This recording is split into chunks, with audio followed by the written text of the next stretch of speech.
about 1,300 endemic plant species found nowhere else on Earth. Today we're down to about 600. So the Hawaiian Islands have the unfortunate distinction of having one of the highest rates of extinction of plants and animals on the planet. In fact, 90% of the bird species here went extinct with the introduction of mosquitoes. Mosquitoes were introduced through the malicious act of a British naval captain who was having a problem with one of the local chiefs in Oahu. He thought it would be an irritant to that chief to have mosquitoes in his neighborhood, so he released his contaminated water supplies from his ship into the streams in that chief's territory. Those mosquitoes multiplied rather quickly and spread throughout the Hawaiian Islands. Had they only been an irritant to the humans, that would have been bad enough.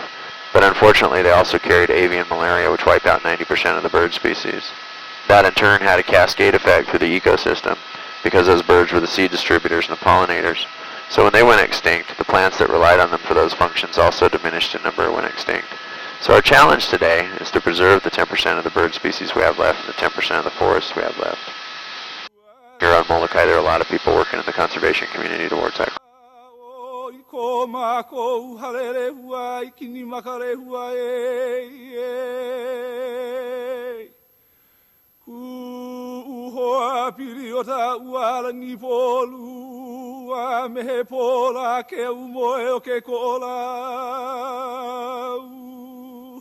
Kuhoa o ka maluki, ka malukukui, o ka malukukui o ka hoiwai. He vai, vai nui no te aloha, o ia ta umea e malamane. O ha ule au ane I paoa ke kue. Hei noa no ke ari I pauahi hei noa. Now as we descend out at this altitude, if you need to clear your ears, all you gotta do is just pinch your nose, keep your mouth closed and blow. That'll equalize pressure as we go downhill. If you're feeling any pain or pressure, let me know. I can slow my descent rate.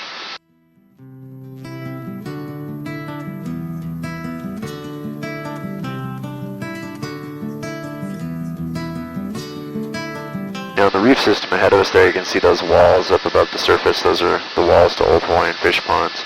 Some of the walls are below the surface where they've been knocked down by the waves over time.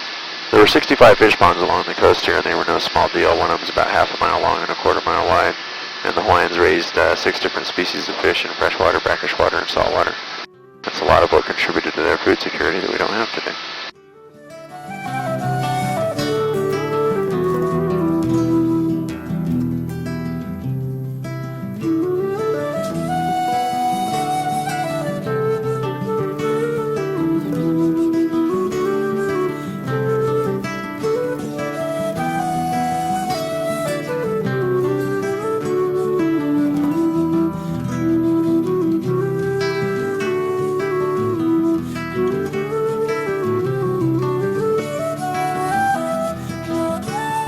Ahead of us across the water, you can see the island of Lanai. Lanai is a privately owned island. It used to be owned by the Dole family of Dole pineapples. It was then bought by David Murdoch, who owned it until about 5 years ago, when it was bought by Larry Ellison, the CEO of Oracle Software, and he bought it for $600 million.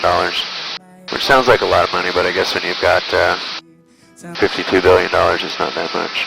So for Larry to buy an island like that, it's kind of like me going out for a Starbucks. It's not a big dent in his pocket. He's going to do some cool stuff though. He's building a 500-acre research university, a desalinization plant, a LEED certified sustainable energy hotel, putting in some organic orchards and farms, and all future development there will have to be done along certain sustainability guidelines, so it's kind of cool.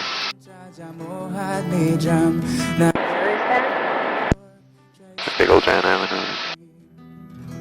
Sudo sebudo sinaranjana si samsara maya pariya jitesi samsara svapanam jaja mohadnijam na janma mrityur traisat svarupi Sudo sebudo sinaranjana si samsara maya pariya jitesi samsara svapanam jaja mohadnijam na janma mrityur traisat svarupi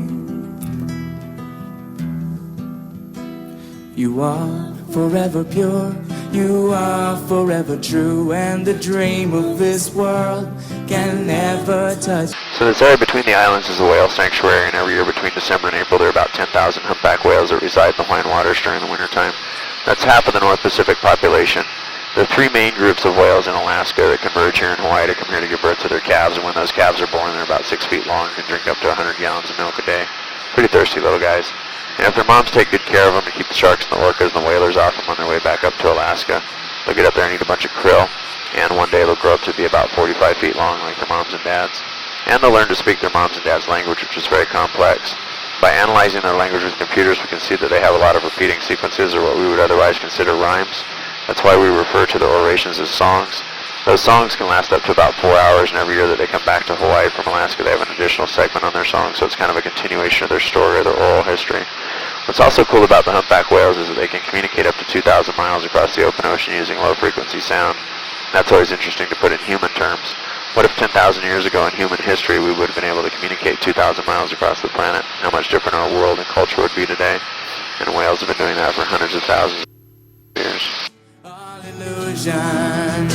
Sudo se budo se naranjana se samsara maya pariya. So we'll look for those as we go here. It'll be a little bit more likely that we'll see them when we get into the calm waters on the leeward side of the island. So we'll look over there in those calm waters.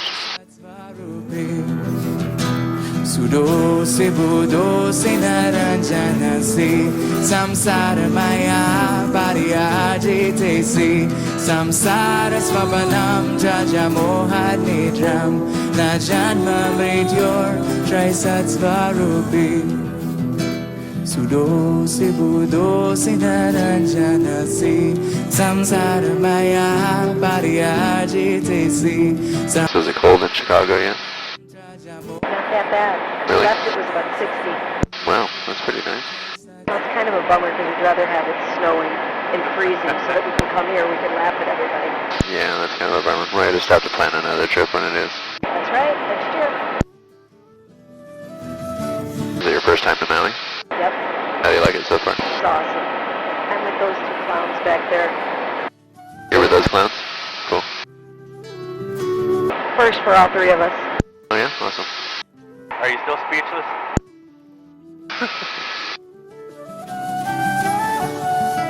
I guess he's not a clown then, he's a mime.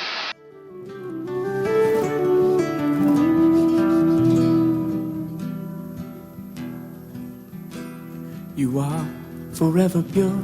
You are. We heard the whales weren't here yet. They weren't quite migrating yet. There are a few out here. Not as many as you'll see in February. February is when there are the most of them. That's when the females have all given birth to their babies before they start heading back up to Alaska. That's beyond all illusion. Just to give you an idea of how many you can see at that time of year. This last season I had a guy on board with his 4 sons, and he was very adamant about spotting whales before we took off, and he goes, "I'll give you $1 for every whale we see." I said, "Are you sure about that, sir? It's like the height of whale season in Maui." And we ended up counting like 89 whales in an hour. I thought that was pretty funny. His kids were doing the counting. It was all legit. I hope you got 100. What's that? I hope you got 100. He rounded up, yeah. That's good. The true and the dream of this world can never touch you. So give up your attachment and give up your confusion and fly to that space that's beyond. So out to our left there is Ka'anapali Beach. That's where the Sheraton and Westin and Marriott and Hyatt are. The Sheraton's on Black Rock, and you can jump off Black Rock. It's about a 33-foot jump. Something to put on your things to do list. I did that about 3 years ago for my 50th birthday. Jumped off like 10 times, and there was a guy who kept inching up to the edge, trying to get the courage to jump. I was trying to get him to jump with me, but he wasn't having it. Finally, at sunset, I saw him bail off, but it took him like 2 hours, but he finally did it. Pretty cool. Hope he had his legs together.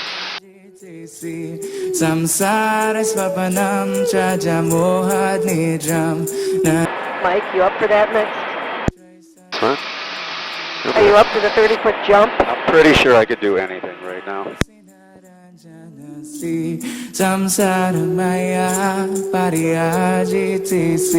Just no hesitation. Just jump.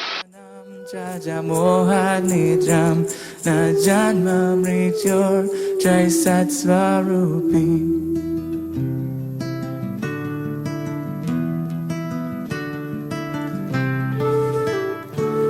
we can see the community of Lahaina. Lots of nice little shops, art galleries, and restaurants and boutiques and activities there.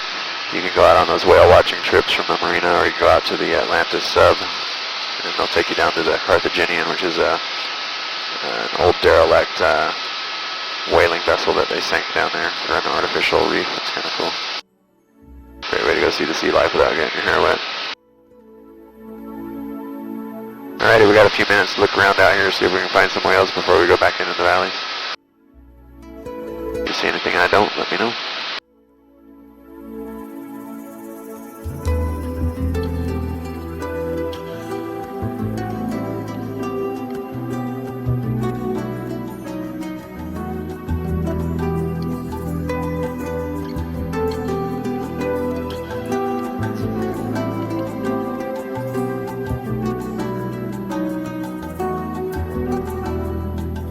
Blood will flow, flesh will steal our warmth, drying in the color of the evening sun. Tomorrow's rain will wash the stains away, but something in our minds will always stay. Perhaps this final act was meant to clinch a lifetime's argument. Nothing comes from violence, and nothing ever could. For all of us born beneath an angry